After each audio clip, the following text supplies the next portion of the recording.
Peace and Black Power Families, Brother Ajay Taimba from Harlem Liberation School, where we teach Black people to wake up, clean up, and stand up.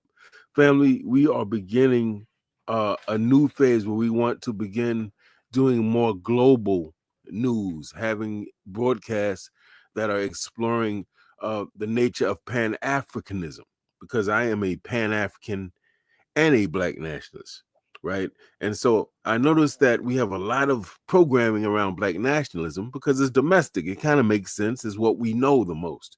But as the world is opening up and as things are percolating in Africa, family, we got to now broaden the discussion to Pan Africanism. And so I look forward to having more people on, as well as myself, to talk about issues that are happening internationally, particularly uh, on the continent and within the African diaspora.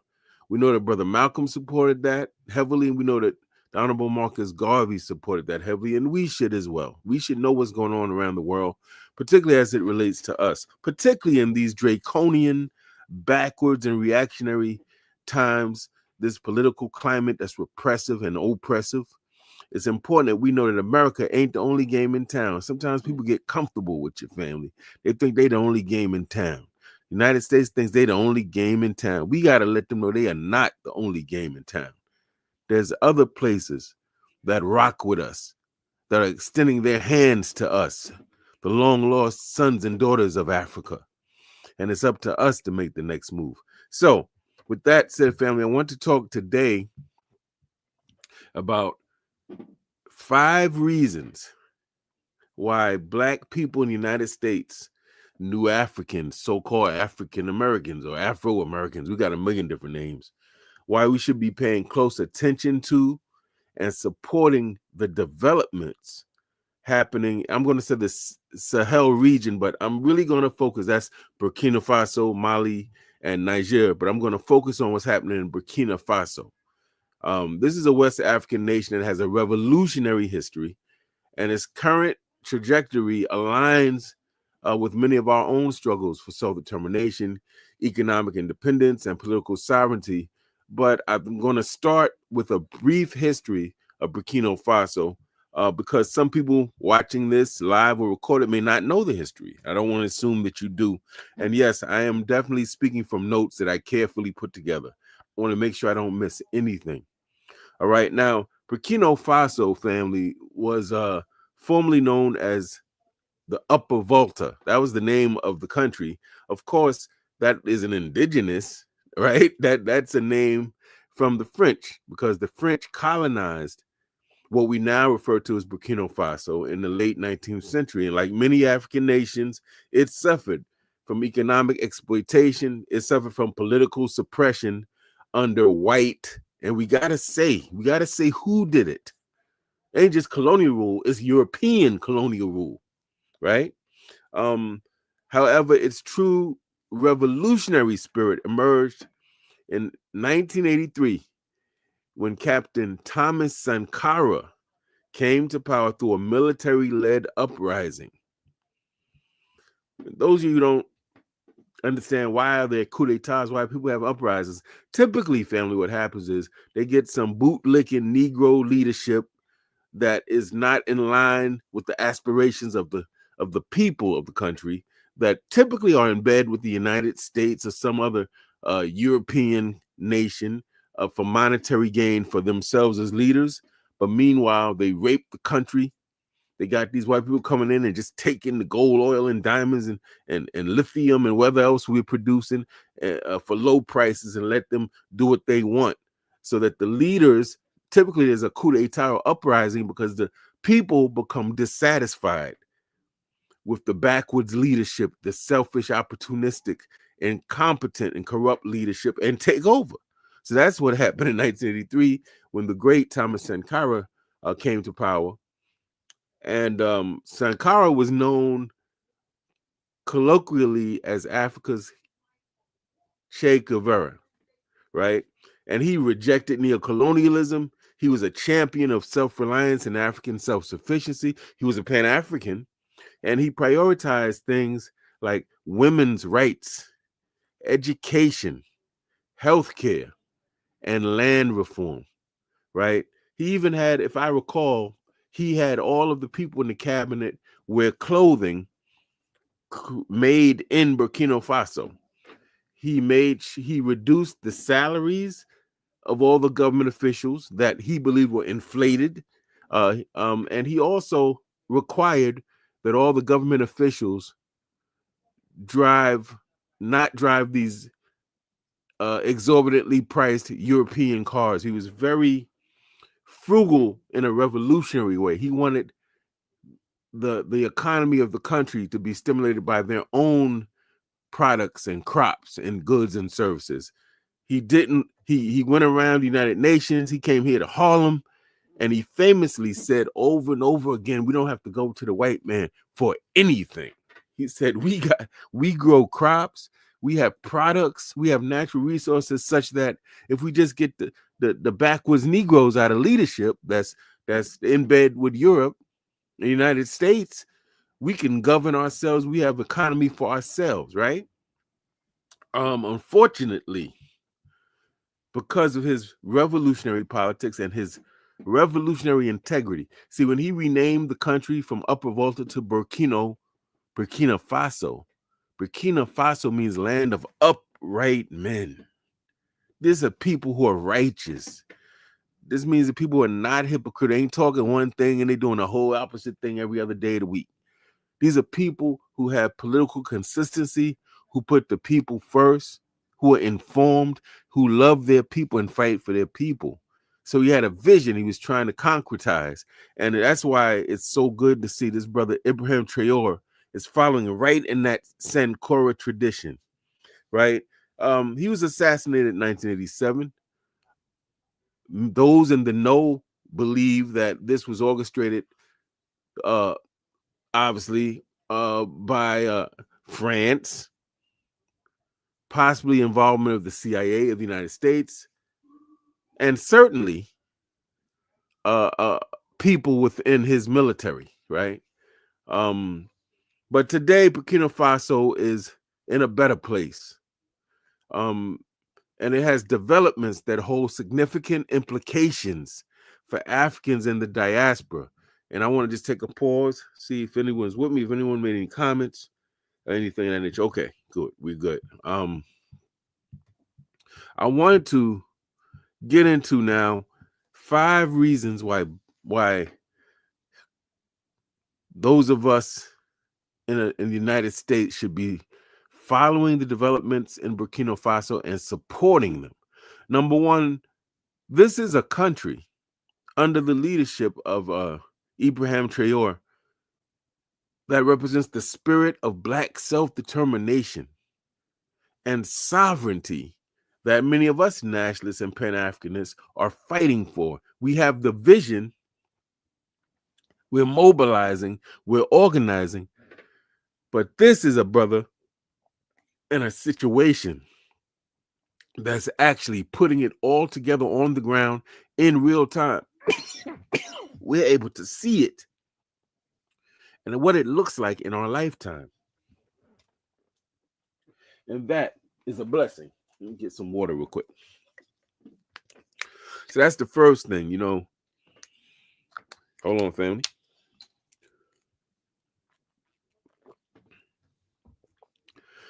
For Black people in the United States, this concept of self-determination is crucial. We advocate for independent Black institutions, African-centered schools, right, and curriculums. We advocate, I know Harlem Liberation School does, for Black-owned hospitals and community policing and farms and all of that. Well, just as we advocate for those things, Burkina Faso is resisting Western control. They're forging their own path. They don't kick the French out of the country. They paid their national debt. They're not taking a dime from the International Monetary Fund or the World Bank with its predatory lending policies. These organizations lend money to African nations, but the strings attached are so crazy that it keeps them in perpetual debt. And more, even worse, maybe possibly, is it tends to have them do engage in policies that are counterintuitive, that go against the best interests of the African nations themselves, and that lead many of them into famines and droughts, and thus civil war and political instability. Right. Well, Traoré said we don't want no outside money. We're not going to accept it. We don't want to kick the French out. Right. And he's actively working. He's removing the foreign military bases out the country, family, and working to control all of their own resources and shape their own future. So if you think about what nationalists are talking about in a domestic sense, let's say within the United States, isn't that what Malcolm was talking about? Controlling the politics and economics of our communities. But in this case, we're talking about controlling the politics and economics of an entire country, family. I don't know about you, but family, I am so amped. I am so inspired every day. I make it my business to read or view new information on the developments in Burkina Faso and in that Sahel region, right? Number two, Burkina Faso's economic policies are challenging what we might call global capitalist expansion or exploitation, right? So we know that capitalism disproportionately exploits Black labor, both in Africa and in the United States. We know the reason that those of us who are so-called African American are here in the first place is because our ancestors were taken from the motherland and dragged over here, right? So, and we were dragged over here uh, for our labor, to exploit our labor through enslavement. Those who are, let's say, in different parts of the diaspora, have originate in different parts of the world. Let's say North or South America, the Caribbean, right, the continent. That you experienced colonialism. Both of these forms of imperialism and oppression, the basis of them were to exploit our labor for their benefit, to enrich them with no consideration of ourselves, right? So just as Sankara was a pioneer in rejecting those World Bank loans, as I just said, and local production, right? Today, Burkina Faso is still fighting against economic imperialism by strengthening its agriculture. I know they announced I think maybe a $10 or $17 million tomato refinery plant. This may not sound like a big deal, but what this means is they're taking their own agriculture and monetizing it in the interest of the citizens there. And that means that they have an industry now where they can export tomatoes to other parts of the world. He's bringing money into the country. This is what we're talking about. Economic stimulus is what this brother, Ibrahim Traoré, is about. And clearly he has a cabinet of some very creative, dedicated, and highly talented, intelligent people, brothers and sisters, with him. It's a very exciting time, family. Stop looking at paying so much attention to Donald Trump. Turn your head toward Africa and look at what's going on in West Africa. We have a lot to be proud of and to participate in, right? So he's reducing reliance on Western money. He's strengthening their agriculture. He's creating new markets. He's controlling its natural resources, right? They're working on projects like a super fast train, highways that connect Burkina Faso to Cote d'Ivoire, or the Ivory Coast. And that's not just helping the transportation of people between these different parts of West Africa. It's also opening up economic trade. This is a brother who is really focused on that economic piece, fam. It's like he and they have learned the lessons of the African independence movement in the past, where many of our nations in Africa fought and won their independence, but they still were economically and politically tied by an umbilical cord to Europe. So for instance, up until maybe last year, there was a document that these French colonies in Africa signed when they got their independence. And the provisions were crazy. the France got to keep a military base in the former colony, that the former colony had to keep its national reserve, its money in French banks. I mean, family was crazy. So they won their independence, but in many cases, it was a paper independence.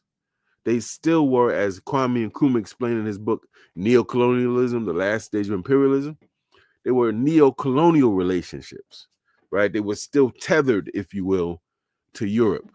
Well, in Burkina Faso, they're challenging that. Tomato refining plants, electric cars, family. You should see them. I mean, the stuff that they're producing economically, military top notch. It's just really, I have to slow down. I'm so excited about this. And I was talking to somebody, Brother Dennis Boatwright, director of the Center for Pan-African Studies, man. And we were saying, man, Brother Garvey and Brother Malcolm and Kwame Nkrumah, if they could be here, and Patrice Lumumba, if they could be here to see this, Amilcar Cabral, Frantz Fanon, this is amazing what's going on. Number 3, Burkina Faso is a beacon of African unity and Pan-Africanism, right?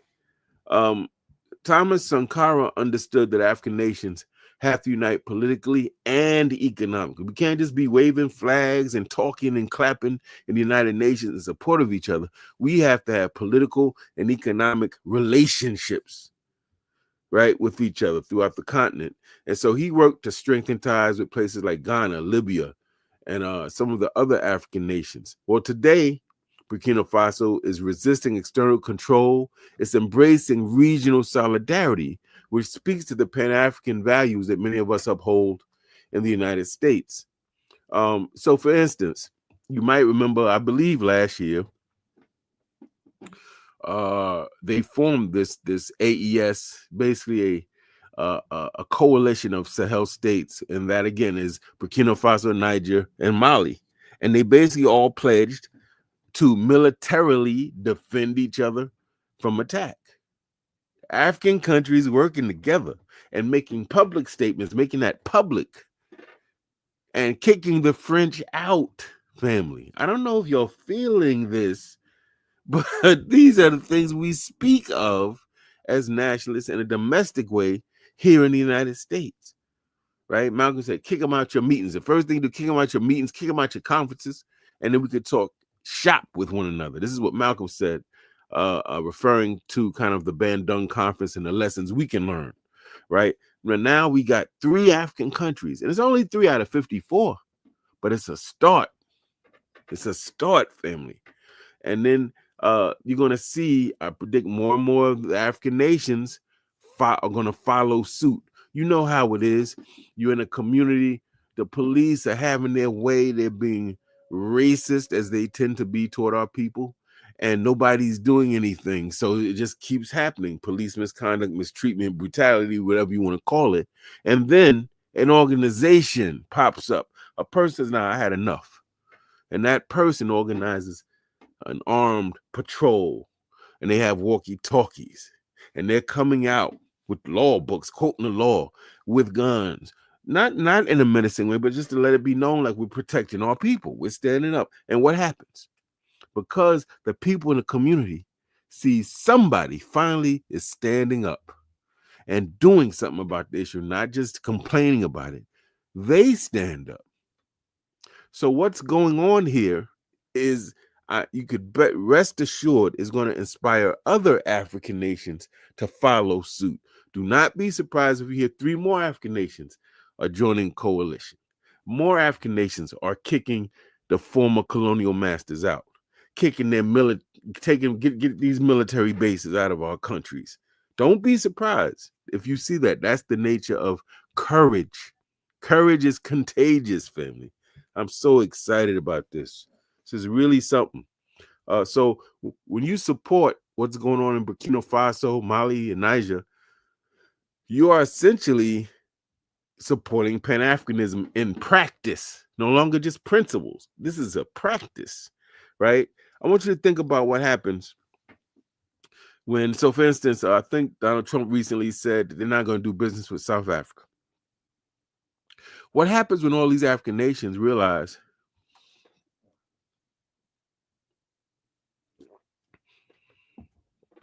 we don't need Europeans? We don't need them politically, or at least the United States.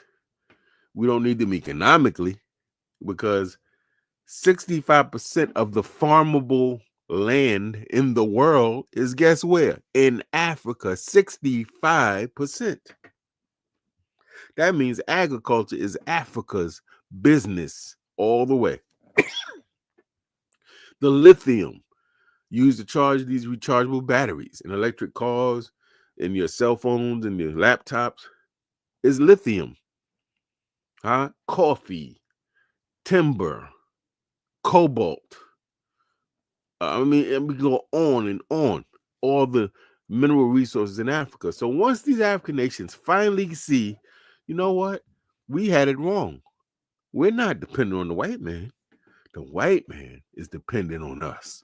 Once we get that and we work together, it's going to change the whole geopolitical landscape. Already you see organizations like BRICS, this kind of coalition, political and economic coalition of countries, right? That's kind of challenging the G8 of America that America controls. There's 20-something member states now, family. It's growing. People begin to realize we got power that we need to exert on the world and change some of the political dynamics, So when we support them, we're supporting this idea of Pan-Africanism in practice, right? Number 4, the people of Burkina Faso are fighting against neocolonialism. Neocolonialism, as Kwame Nkrumah taught us, is a very slick and deceptive way in which these foreign powers, these European former colonial masters, control African nations through puppet governments and fake regimes and economic dependency. So they'll have a brother or a sister that dress up in the dashiki just like you, got the same accent as you, grew up in the same province as you, got the scarification, went through the same rituals and customs as you, but they ain't down with the people. They down with these European powers. They're doing their bidding, but they look like you, sound like you, talk like you, and they talk that talk. Sound like anybody yeah, because we got neo-colonial leaders right here in the United States. Yeah, we got people that come up in the community, dressed like us, came up in the same neighborhoods, the same schools, know our lingo, know our slang, got our sensibility and our vibe, but they're not working on our behalf. They're working on the behalf of the people downtown or upstate, the governor or the mayor's office, doing their bidding. And they put them in our community so that we will trust them. They know that we will trust them because they come from our communities. They look like us, talk like us, walk like us, think like us. Same difference. Well, Burkina Faso is fighting against that. They're going around making speeches, family, that you can see all over YouTube, where he is very clearly, Ibrahim Traoré is very clearly saying that we can't be cowards, that we can't tolerate traitors and traitorous activities, that we don't need to be afraid of anybody, publicly speaking about this. Look it up. So they're taking a stance, right? And by supporting their anti-neocolonial struggle, we show that type of solidarity in this global fight against white supremacy and imperialism. I'm going to take a break and get my breath, family. I tell you, I'm excited about this, family. I really hope you all are excited about this. I hope that you're paying attention to the news and following this story as I am, eagerly. We need some good news in our life, black man and woman. Don't we need some good news? Don't we need some, not hearing who got shot, who got raped, who got thrown out the window? Don't we need to hear something that makes us feel like, oh, there's hope? I'm doing all this political education and writing these books and organizing our people for decades. We need hope. We need something to remind us of why we do this work we do. Something that says we got the vision, but these people have the vision and they're making it happen in real ways on the ground. This is what we need. Number 5, the last reason, at least in my estimation, why we in the United States should follow what is happening in Mali, Niger, and Burkina Faso and support it and find ways to get involved. That their revolution, their economic and political transformation, this has happened in 2 years. 2 years. This brother got into power, and we see all these projects, housing, affordable housing he's putting up, these ultra fast trains and highways and refineries. He also has a new state of the art gold refinery. Yeah, family. So instead of white people coming in and getting all the gold and pimping Africa, or at least Burkina Faso, and we get pennies on the dollar, he's setting up a situation where that money stays right in the country, right? Electric cars. I mean, it's a lot popping off there, family. It offers a model for our Black liberation movement right here in the United States and wherever you are in the diaspora. That is like a beacon of light of hope. Is saying, wow, that's how we could do it. That's how we get down. And more, well, let me just finish. Burkina Faso's history teaches us that grassroots organizing, political education, economic self-reliance, as we teach as nationalists, are the keys to liberation. And just as Thomas Sankara mobilized the masses through local initiatives, we have to apply the lessons learned in our communities and also what we see happening in the Sahel region of Africa. The struggle for liberation is global, and their successes are our success. There are possibilities and opportunities that become available, family, now that there's these 3 major countries in Africa working together. There's possibilities of exchanges, cultural exchanges. There's possibility of repatriation back to Africa. Brother Traoré has already mentioned that he's reaching out to long lost sons and daughters of Africa that's in the United States, and he's trying to create or has created some avenues. Those of us who want to repatriate or go back to Africa and live, or at least have citizenship, he's opening the doors to dual citizenship, where you can be a citizen here and be a citizen in Burkina Faso. So you got repatriation now is on the table. There's some economic opportunities that will be on the table. We ain't talking about coming in and being exploitive like Europeans. We're talking about fair exchange. We come there as partners, working as in partnership with Burkina Faso, bringing some things that they need that we may have here in the States, and having a sort of mutual exchange. We're talking about learning technology, having access to land, having access to resources of a national government that will never get here. So I'm really excited about the possibilities that open up because of the courage of people like Brother Ibrahim Traoré and the leaders of Mali and Niger as well. I want to kind of conclude it because I don't want to take all day. So what am I suggesting? I gave you a reason. I gave you 5 reasons why we should be excited. We should be watching news. We should be in support of what's happening in Burkina Faso. But what can we specifically do as kind of a call to action so you don't leave here with just a bunch of talk?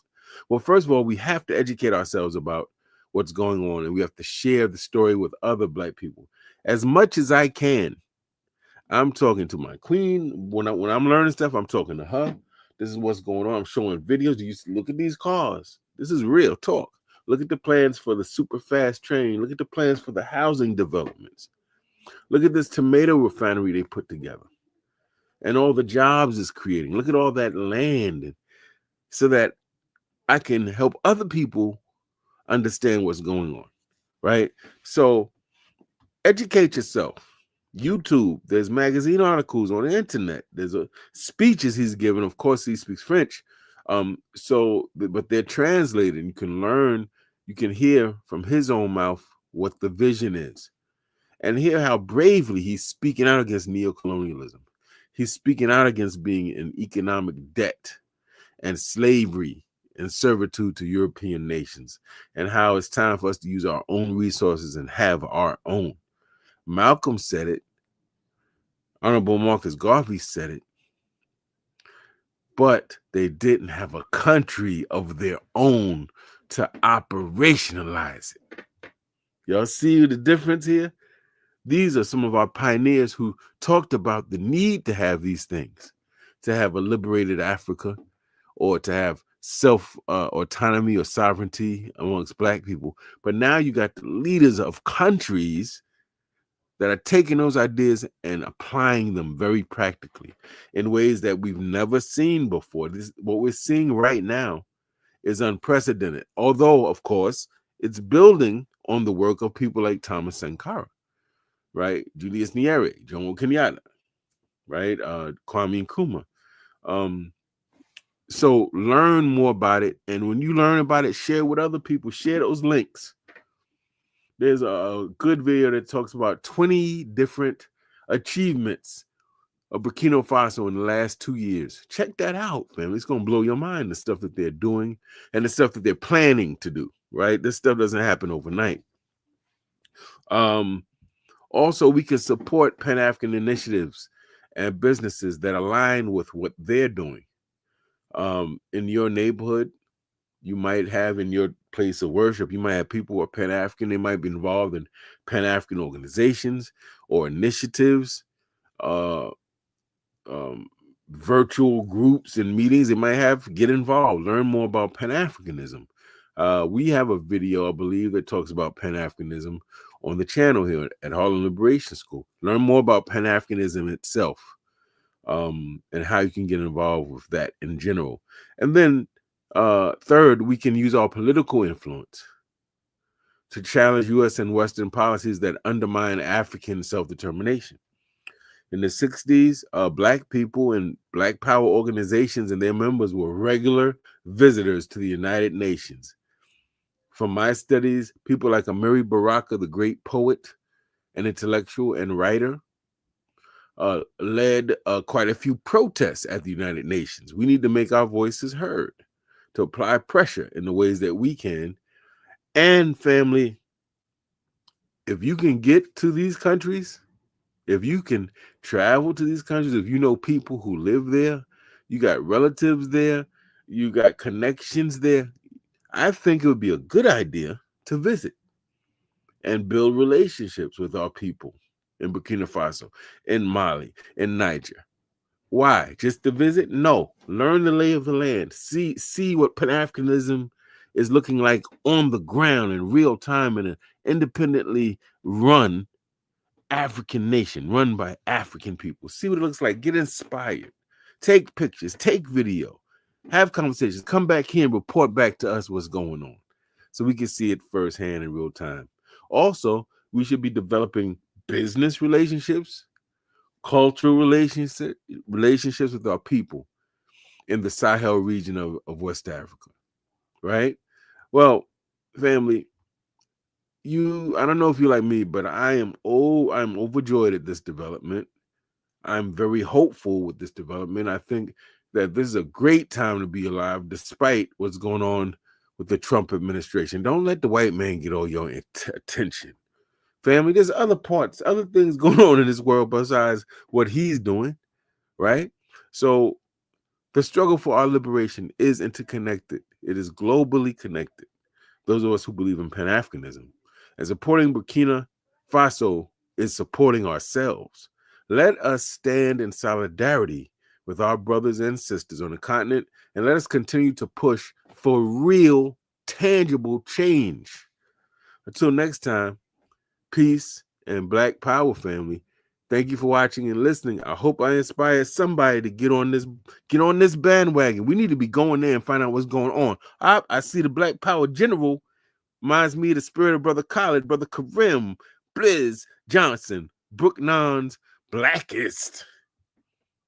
And I mean that, brother, in the most positive of ways. How you doing, good brother? Thank you for joining us. We got to get on this Burkina Faso, Mali, Niger. We got to get on that, family. Some of us need to be saving our money and making plans to go there and be part of that. Because I can guarantee you, some beautiful stuff is about to come out of that West African region, family.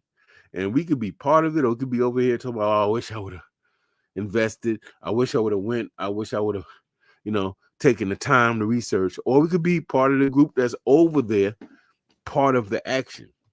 I had a great Jegna, before I leave, a great Jegna who I miss, named Una Mozak. She was the proprietor of the famous Liberation bookstore in Harlem. It was around 132nd, 135th in Lenox. And she, as a young woman, her father, by the way, was one of Marcus Garvey's, the captains of one of his Black Star Line ships, right? And she, as a young woman, heard what was going on in Guyana. There was revolution, went to Guyana, participated in the revolution. While she was there, she opened a bookstore, and her part in the bookstore, the government agents sent a bomb in her bookstore. They killed her employee, unfortunately, and she was damaged. She sustained injuries from that. Once the revolution went the other way and the enemies got back in power, her visa was denied, so she came back to the United States. And what did she do? Sit down and cry and complain like a little chump? No, she kept the revolution going. She took her bookstore idea that she had in Guyana and she brought it here to Harlem. And she was one of my great Jegnas, a fighter. If she could be alive, my phone would be ringing off the hook. She would be demanding I come to that bookstore, and we'd be having conversations. She probably would have been back and forth from there to here already. That's just how she was. If my Jegna, Dr. James Turner, one of the pioneers of Africana studies, if he was alive, he would be, I'm sure, back and forth. So many people, the elders, would be able to see, wow, our vision, an invisible idea, is manifesting in real life, in real time, and we're alive to see it. And even our great African independence leaders, you can name them, they didn't have this type of situation. I mean, this is really something, family. This is really, really something. They didn't have electric cars and super highways and refineries. Just like the great Thomas Sankara, something I love that I heard that brother Ibrahim Traoré has done. He ordered the government to get rid of them wigs that they wear in court. Get rid of that and to wear indigenous African garb. That may seem like a small thing to you, but it's a big deal. It's a sign that some of our people on the continent are waking up and taking their power back. And will it be utopia? No. Is it going to be perfect? No. There's going to be glitches and people are going to make missteps. And there's going to be traitors and it's not going to be easy. And there will be casualties, family. There will be casualties of war. There will be traitors. There will be people who are trying to sabotage what Traoré is doing and the other leaders of the Sahel Association. We need to factor that in. But the point here is that this is the start of something beautiful. And I really think we need to study. I'm a beginner. I'm still learning, but I'm so excited for the possibilities. I just want to show some comments before we leave. Brother Karim, Brother Bliss in the building. Always a pleasure to see my brother. Brother, we got to get you back on here, man. Yes. And then we got Adjoa Johnson says they need Guinea, Ivory Coast, and Togo to get on board so they'll have sea access. So very good. Right? Yes, that's right. Right now they're sort of landlocked. She says those countries aren't really okay. are really important. If they don't grant sea access, Benin may be a lost cause. Ghana too, in terms of not really being on board. So yeah, that's important information, and that's why I was saying to y'all that Harlem Liberation School is going to go in a global direction.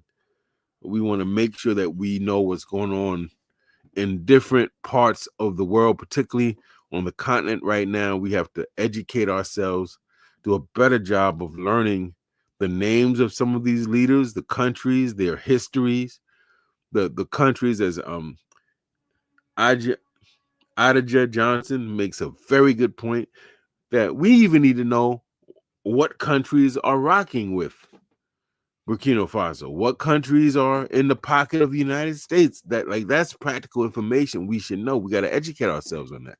And I'm part of it. I'm educating myself on it too. Because my knowledge base is a lot more uh, United States centric as a Black nationalist. I know a lot of our history here in the United States, and of course, I know some of our history on the continent, but I'm going to work harder to know much more, because knowledge crowns those that seek her. You don't seek it, you ain't getting it. But if you seek it, you're going to get it. And when you get it, you'll be empowered to make moves. You'll be empowered to form relationships that people who are ignorant of the situation would not be able to do. Right? So it's very, very important that we get on board with this, family.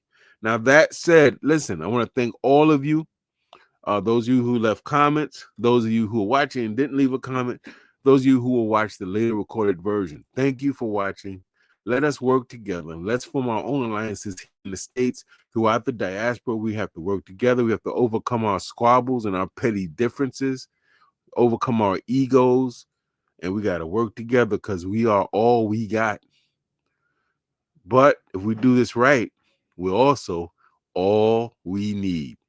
That said, peace and Black Power, family. Thank you for joining us. Have a blessed day and enjoy your weekend. Peace.